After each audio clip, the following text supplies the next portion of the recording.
NASA's Cure for a Common Phobia, presented by Science at NASA. NASA has found a cure for a common phobia, the fear of asking, quote, stupid questions. It's not a pill, no therapy is required. The cure is a rubber chicken?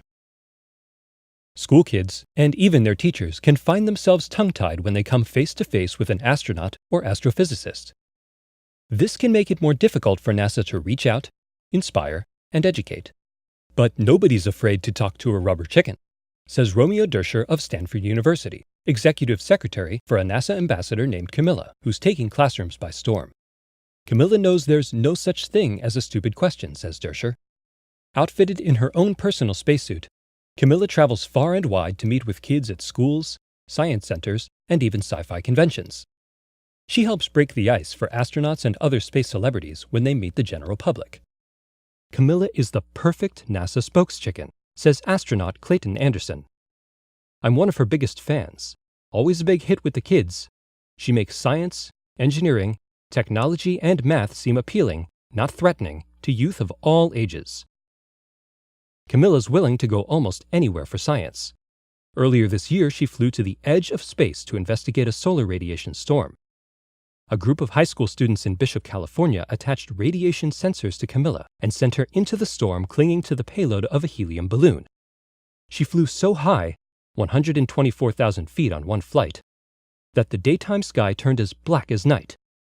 Later, Camilla parachuted back to Earth, where the kids continued to study the data she gathered. We had so much fun working with Camilla on this experiment, says Rachel Molina, a senior at Bishop Union High School and a member of the launch team. She is one cool rubber chicken. One of Camilla's prime missions is to inspire girls to enter the sciences, and it seems to be succeeding. Molina plans to major in physics when she goes to college next year. Should I ask Camilla for a letter of recommendation, she wonders? More than 20,000 people follow Camilla on Facebook, Twitter, and Google+, where every adventure is an opportunity for science education. During one visit to Johnson Space Center, Clayton Anderson showed her the space toilet trainer, Dersher recalls. Camilla insisted on trying it out. She ended up getting sucked into the hose and stuck in the toilet. Luckily, we were able to free her, and we used the incident to teach how space toilets work.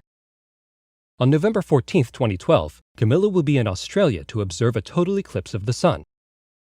At the end of totality, she's going to run the Solar Eclipse Marathon, a 26.2-mile race that begins when the first ray of sunlight lances over the edge of the retreating moon. As far as anyone knows, this is the first time a rubber chicken has run such a race. Camilla's travel budget is very small, so certain measures are necessary for reasons of economy. For instance, on airplane flights, Camilla travels in the overhead compartment. I ask her to keep quiet, says Dersher, but every now and then she lets out a disgruntled squawk. I just sit there like I don't hear anything. Ultimately, Dersher would like Camilla to join the crew of the International Space Station. In particular, he's angling for a berth on Soyuz Expedition 4041. If this happens, astronaut chats from orbit with school kids and reporters might never be the same. With a spacesuited chicken floating in the background, no one will ever be afraid to ask a so-called stupid question again. For more fun news about space, visit Camilla's favorite website, science.nasa.gov.